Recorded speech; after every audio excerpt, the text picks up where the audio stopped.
میرے عزیز دوستو، میرے بھائیوں اور میری بہنوں، میں آپ کے پاس چند ضروری باتیں لے کر آیا ہوں۔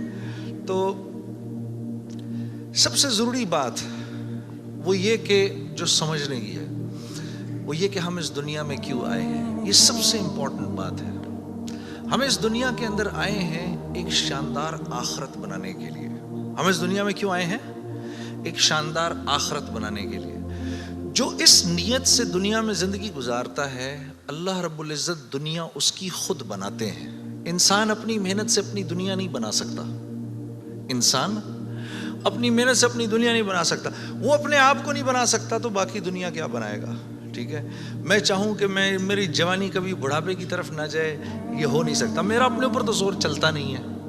نہ میں اپنی مرضی سے آیا، نہ اپنی مرضی سے رہ رہا ہوں، اور نہ اپنی مرضی سے دنیا سے جاؤں گا۔ یہ کیسی دنیا ہے کہ اس کی کوئی بھی چیز میرے قابو میں نہیں ہے۔ آپ یہاں رہتے ہیں، میں کراچی میں رہتا ہوں، کوئی لاہور میں رہتا ہے، کوئی پنڈی میں رہتا ہے، اور آپ کو پتہ ہے کہ یہاں آپ اپنی مرضی سے نہیں آئے ہوئے۔ یہ بھی بڑی عجیب بات ہے۔ قرآن میں اللہ فرماتے ہیں 5 چیزیں ایسی ہیں جس کے بارے میں کوئی نہیں جانتا۔ جو اس کے بارے میں جو بات کر رہا ہے سب غلط کر رہا ہے۔ 5 چیزیں کون سی ہیں؟ سب سے پہلے ان اللہ عندہ علم الساعہ، اللہ کہتے ہیں سوائے اللہ کے کوئی نہیں جانتا قیامت کب آئے گی۔ وَيُنَزِّلُ الْغَيْثَ، بارش نے کب، کہاں اور کتنا برسنا ہے کوئی نہیں جانتا۔ رزق کس کے پاس کتنا پہنچے گا اللہ فرماتے ہیں کوئی نہیں جانتا، صرف میں جانتا ہوں۔ وَيَعْلَمُ مَا فِي الْأَرْحَامِ، ماں کے رحم میں یہ تو معلوم کر لیتے ہیں کہ بیٹا ہے یا بیٹی ہے، لیکن اللہ فرما رہے ہیں یہ نہیں معلوم کر سکتے کتنا جیے گا، کتنا کہاں رہے گا، کیا کھائے گا، کیا پیے گا، نیک ہوگا، بد ہوگا، فرما بردار ہوگا، نافرمان ہوگا۔ اللہ فرماتے کوئی نہیں جانتا۔ پھر اللہ فرما رہے ہیں وما تدری نفس ماذا تکسب غدا، کوئی نفس یہ نہیں جانتا، انسانوں کو چھوڑو، کیڑے مکوڑے بھی یہ نہیں جانتے کہ کل ان کو ان کا رزق کہاں سے ملے گا۔ مجھے نہیں پتا تھا کہ آج میں کھانا یہاں بیٹھ کے کھاؤں گا، کوئی آئیڈیا نہیں۔ اللہ کہتے ہیں کوئی نہیں جانتا۔ پھر اللہ کہہ رہے ہیں 5ویں چیز وما تدری نفس بأی ارض تموت، کسی نفس کو نہیں پتا کہ اس کو موت کب آئے گی اور کہاں آئے گی۔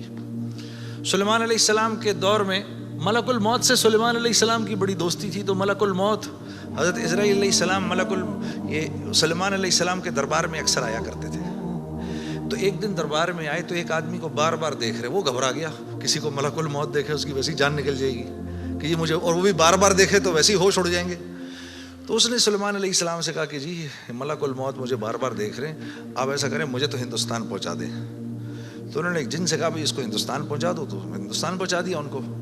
تو بعد میں سلیمان علیہ السلام نے ملک الموت سے پوچھا کہ تم اس آدمی کو بار بار کیوں دیکھ رہے تھے؟ کہتے میں حیران ہو رہا تھا کہ اللہ نے مجھے کہا کہ اس کی جان ہندوستان میں نکالو، یہ یہاں کھڑا کیا کر رہا ہے؟ وما تدری نفس بأی ارض تموت، کسی نفس کو نہیں پتا اس کو اس کی موت کل کہاں آئے گی۔ یہ 5 چیزیں کوئی نہیں جانتا۔ اب ان 5 چیزوں کا براہ راست ہماری زندگی سے تعلق ہے۔ تو پھر یہ کیسی زندگی ہے، یہ کیسی دنیا ہے جس کے بارے میں کچھ بھی نہیں جانتا۔ تو اللہ رب العزت نے دنیا کا بننا بگڑنا یہ انسان کے ہاتھ میں نہیں رکھا، یہ انسان کے ہاتھ میں نہیں رکھا۔ اور اختیار کتنا دیا؟ ہم کہتے ہیں نا بھائی انسان کو اختیار ہے، بھائی اختیار کتنا دیا؟ اختیار اتنا دیا، کسی نے حضرت علی کرم اللہ وجہ سے پوچھا کہ حضرت یہ میرے پاس دنیا میں کتنا اختیار ہے؟ کہا ایک ٹانگ اٹھاؤ اپنی، تو اس نے اپنی ایک ٹانگ اٹھا لی۔ کہا جی دوسری اٹھاؤ، کہا جی وہ نہیں اٹھا سکتا۔ کہا بس اتنا اختیار ہے تیرے پاس، انسان کے پاس اتنا اختیار ہے۔ اور جو اختیار ہے وہ کیا ہے یہ جاننا بڑا ضروری ہے۔ انسان کے پاس کیا اختیار ہے؟ اللہ نے انسان وہ واحد مخلوق ہے پوری کائنات میں جو اپنی جان کے استعمال کو بھی جانتی ہے اور چیزوں کے استعمال کو بھی جانتی ہے۔ انسان کے علاوہ اور کسی مخلوق کو یہ نہیں پتا کہ میں نے اپنی جان کو کیسے استعمال کرنا ہے اور چیزوں کو کیسے استعمال کرنا ہے۔ گھوڑے کو نہیں پتا کہ میں نے اپنے آپ کو کس کام میں لگانا ہے اور میں نے بکری کا کیا استعمال کرنا ہے۔ بکری کو نہیں پتا کہ میں کس کام کے لیے دنیا میں آئی ہوں، اس کو کوئی آئیڈیا نہیں ہے کہ بلی کا میں نے کیا استعمال کرنا ہے۔ بلی کو نہیں پتا میں کیوں آئی ہوں، اور بلی کو یہ بھی نہیں پتا کہ میں نے کتے کے ساتھ کیا کرنا ہے۔ ٹھیک ہے، انسان وہ واحد مخلوق ہے جس کو اللہ نے یہ شعور دیا، فَأَلْهَمَهَا فُجُورَهَا وَتَقْوَاهَا، میرے دوستو، یہ وہ آیت ہے جس کو اللہ نے 7 قسمیں کھانے کے بعد بیان کیا. 7 قسمیں کھائیں اس آیت کو بیان کرنے سے پہلے.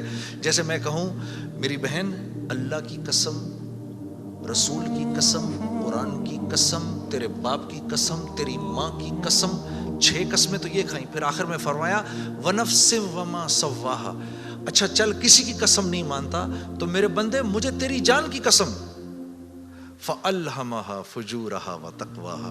کل قیامت کے دن آ کے مجھے نہیں کہنا یا اللہ مجھے نہیں پتا تھا سیاہ کیا ہے اور سفید کیا ہے. مجھے نہیں کہنا کل یہ قیامت کے دن، کیونکہ فَأَلْهَمَهَا الہام کیا ہے، میں نے تجھے الہام کیا ہے. اچھائی اور برائی کا فرق میں نے تیرے اندر ڈالا ہے اور یہ ڈال کے تجھے دنیا میں بھیج دیا ہے. جیسے کوئی بھی معاشرہ ہو اس میں سچ اچھا سمجھا جاتا ہے، جھوٹ برا سمجھا جاتا ہے، چاہے وہ مسلمانوں کا معاشرہ ہو چاہے غیر مسلموں کا ہو. بے ایمانی ہر معاشرے میں بری سمجھی جاتی ہے، ایمانداری ہر معاشرے میں پسند کی جاتی ہے. راست بازی، سچائی، بینگ اپ رائٹ، یہ ہر معاشرے میں پسند کیا جاتا ہے. اور ظلم ہر معاشرے میں برا سمجھا جاتا ہے، جسٹس ہر معاشرے میں اچھا سمجھا جاتا ہے، قتل ہر معاشرے میں برا سمجھا جاتا ہے.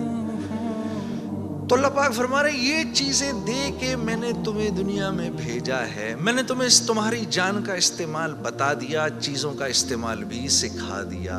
تو یا اللہ میں نے جان کا کیا استعمال کرنا ہے، میں نے جان کا کیا استعمال کرنا ہے. تو اللہ پاک فرما رہے قد افلح من زکاہا. تو نے اپنی جان کا تزکیہ کرنا ہے تو تو کامیاب ہو جائے گا. وَقَدْ خَابَ مَنْ دَسَّاهَا. اور اگر اپنے نفس کو تو نے کھلا چھوڑ دیا تو برباد ہو جائے گا. اب ان 2 باتوں پر علماء نے تفسیروں کی تفسیریں لکھ دی ہیں. اب نفس کا تزکیہ کیا ہے؟ نفس کو ہر اس چیز سے روکنا جس کو اللہ نے منع کیا ہے، یہ نفس کا تزکیہ ہے. سامنے نامیرا عورت ہے، اب نہیں دیکھ سکتے اس کو. وہ سامنے سے آئی، نظریں جھکا لی. اب نظریں جھکا لی، اسی لمحے پچھلے سارے گناہ معاف ہو جاتے ہیں. اور اللہ ایمان کی وہ حلاوت دیتے ہیں جو آپ نماز میں محسوس کریں گے. پھر آپ نہیں کہیں گے کہ جی میں نماز پڑھتا ہوں میرا تو دھیان ادھر نکل جاتا ہے. پھر آپ نہیں کہیں گے. کان کو ہر وہ چیز سننے سے روکنا جس کو اللہ نے منع کیا، ہر اس چیز کو سننا جس کا حکم دیا. ہاتھ کو ہر اس جگہ استعمال کرنا جس کا حکم، ہر اس چیز سے روکنا جس سے منع کیا. تو نفس کا تزکیہ اللہ فرما رہے ہیں جب تم دیکھ کر میری رعایت رکھ کے زندگی گزارو گے تو تم اس دنیا میں کامیاب ہو جاؤ گے. اور تمہیں کامیاب کون کرے گا؟ ہم کریں گے. تم خود کامیاب نہیں ہو سکتے. ہاں یہ موت کے بعد ہوگا. فرشتے اعلان کریں گے وَلَكُمْ فِيهَا مَا تَشْتَهِي أَنفُسُكُمْ. اب کیونکہ تم نے دنیا میں تو ویسے کر لیا جیسے اللہ نے چاہا، ٹھیک ہے، اللہ کی رضا پر راضی رہے، تو اب وَلَكُمْ فِيهَا مَا تَشْتَهِي، اب جو کچھ تم چاہ رہے ہو انفسکم وہ پورا ہوگا. کیوں؟ نزلا من غفور الرحیم، کیونکہ تم اب غفور الرحیم کے مہمان بننے والے ہو. تو اب جو چاہو گے پورا ہوگا. اب کہہ لو مجھے اتنے بڑے بڑے گھر چاہیے، مجھے اتنی بیویاں چاہیے، اتنی حوریں چاہیے. دنیا کی عورتیں کہہ دیں کہ مجھے اس کی شکل دوبارہ نہیں دیکھنی. ہاں جی، میں آ رہا تھا نا ادھر، تو اب میرے سفر میری بیوی تنگ آ گئی تھی. تو مجھے کہنے لگی کہ اب آپ کیا کر رہے ہیں؟ میں نے کہا عائشہ اتنا بڑا کام ہے، مجھے جانے دو. تم جنت میں میرے سے 500 سال پہلے نہیں جانا چاہتی؟ تو کہنے لگی وہاں بھی اکیلا ہی بھیجنا.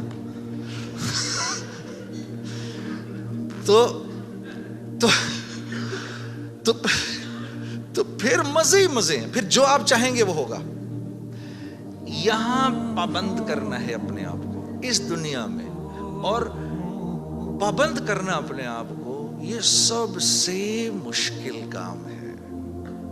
یہ سب سے مشکل کام ہے، اپنے آپ کو پابند کرنا. آدمی کو اپنے آپ کو پابند کرنا پڑتا ہے. دنیا میں جس چیز کو حاصل کر رہے ہیں اس کے لیے اپنے آپ کو پابند کرنا ضروری ہے. تو دین کے نفع اٹھانے کے لیے کہ میں دین کے نفع اٹھاؤں، اللہ نے جو حکم دیا اس کے میں نفع اٹھاؤں، اس کے لیے پہلے ہمیں اپنے آپ کو پابند کرنا پڑے گا. اسی طرح سے اللہ جیسے کہہ رہے ہیں جب وہ پابند کر لے گا تو پھر اس کے نفع اٹھائے گا، اور جو جتنا پابند کر لے گا اتنا ہی نفع اٹھائے گا. جیسے 1 گز زمین بھی زمین ہے، اور پوری دنیا بھی زمین ہے. جس کے پاس 1 گز زمین ہے وہ 1 گز زمین جتنے فائدے اٹھائے گا, جس کے پاس پوری دنیا ہے وہ پوری دنیا کے فائدے اٹھائے گا. تو جس کی زندگی میں جتنا دین ہے اس نے دنیا میں نفع اٹھانے ہیں, جس کی زندگی میں جتنا کم دین ہے پھر کیا ہے, مصائب اس کو گھیر لیتے ہیں, مصائب اس کو گھیر لیتے ہیں, حالات اس کو گھیر لیتے ہیں. کراچی سے, لاہور سے, فیصل آباد سے گلاسگو آ جانے سے حالات ٹھیک نہیں ہو جائیں گے. یہ کہیں اللہ کا وعدہ نہیں ہے کہ جگہ تبدیل کرے گا تو تیرے مزے ہو جائیں گے. نہیں, زندگی بدلے گا تو تیری زندگی بدلے گی. چاہے تو غربت میں ہے, چاہے تو امارت کے اندر ہے, چاہے تو وزیر ہے, چاہے تو محکوم ہے, چاہے تو دکاندار ہے, چاہے تو کارخانے دار ہے, اگر میری مرضی کے مطابق چل رہا ہے تو دنیا کی زندگی تیری ایسی بناؤں گا, دنیا کی زندگی کو تیرے لیے جنت کا نمونہ بناؤں گا. اگر میری مرضی کے خلاف تو چلے گا تو تیرے لیے تمام حالات اور تمام کامیابی کے نقشے ہونے کے باوجود تجھے مشکل میں ڈالوں گا. اور میرے عزیز دوستو, یہ ازل سے لے کر آج تک ہو رہا ہے اور آج سے لے کر ابد تک یہی ہوگا. اب آپ لوگ یہاں کیوں آئے؟ کبھی آپ نے سوچا بھئی آپ گلاسگو کیوں آئے؟ آپ گلاسگو کیوں آئے؟ آپ آئے نہیں ہیں. اخرجت للناس, ہم نے لوگوں کے نفع کے لیے تمہیں نکالا ہے, ساری انسانیت. اخرجت للمسلمین نہیں, مسلمانوں کے نفع کے لیے آپ نہیں آئے یہاں پر. اخرجت للناس, ساری انسانیت کے نفعوں کے لیے میں نے تمہیں تمہارے گھروں سے نکال دیا ہے. یا اللہ ہم نے کیا نفع پہنچانا ہے ان کو؟ تأمرون بالمعروف وتنہون عن المنکر, تم نے اچھائی خود کرنی ہے اور ان کو اچھائی کر کے دکھانی ہے. برائی سے خود بچنا ہے اور برائی سے خود بچ کے ان کو کر کے دکھانا ہے. آپ یہاں اس لیے آئے ہوئے, میں قرآن بتا رہا ہوں آپ کو. وتؤمنون باللہ, جب یہ کرو گے, جب تم ایسا کرو گے پھر میری ذات پہ تمہارا ایمان بنے گا, ورنہ نہیں. تب تم میرے حکموں پر چلو گے. ایمان نہیں بنے گا تو حکموں پر نہیں چلا جاتا, پھر اللہ کے حکموں پر نہیں چل سکتا آدمی. ایمان بنائے بغیر اللہ کو, اللہ تو جانے گا لیکن اللہ کی ذات کے تاثر سے دل خالی رہے گا. تو دل میں ہو اللہ کے غیر کی محبت, اور ہم کہیں کہ اللہ تو بھی آ جا ادھر, ایسا نہیں ہوتا. ایک حیادار عورت ہوتی ہے نا, حیادار عورت, وہ پہلے اپنے شوہر کے دل میں اپنی محبت دیکھتی ہے. وہ پہلے اپنے شوہر کے دل میں اپنی محبت دیکھتی ہے دور سے رہ کر. جب اس کو نظر آ جاتا ہے کہ اس کے دل میں میری محبت ہے, پھر قریب آ کے اپنے شوہر کے سینے سے لگتی ہے. لیکن ایک بے باک عورت تو یہ بھی نہیں دیکھتی کہ یہ شوہر ہے یا کون ہے, ڈائریکٹ چھلانگ مارتی ہے. تو اللہ رب العزت اور نیکی, مثال دے رہا ہوں میں, مثال کے طور پر ایک حیادار عورت کی طرح ہوتے ہیں. وہ پہلے آپ کے دل میں اپنی جگہ دیکھے گا, اللہ پہلے آپ کے دل میں اپنی جگہ دیکھتے ہیں. لیکن اگر اس کے اندر اللہ کے غیر کا تعفن ہے, اسی لیے تو پھر نماز میں دل نہیں لگتا. اچھا پھر نماز میں دل نہیں لگتا, پھر تھوڑی دیر بعد شیطان کہتا ہے بھائی کیا یار ٹائم ویسٹ کر رہا ہے یار, چھوڑ کوئی اور کام کر. ادھر اس نے نماز چھڑائی, ادھر شیطان نے نماز چھڑائی, ادھر آپ اور میں گئے کام سے. ادھر نماز گئی, ادھر ہم گئے, بس چھٹی, اب فارغ. اب فٹ بال کی طرح شیاطین کبھی لات ادھر سے ادھر ماریں گے, کبھی ادھر سے ادھر ماریں گے, کبھی ادھر سے ادھر. برکت بھی گئی, زندگی کی برکت گئی, مال میں برکت گئی. جو فجر کی نماز جان بوجھ کے چھوڑتا ہے اس کے چہرے سے اللہ صلحہ کا نور نکال دیتے ہیں. جو ظہر کی نماز جان بوجھ کے چھوڑتا ہے اس کے رزق میں سے برکت ہٹا دی جاتی ہے.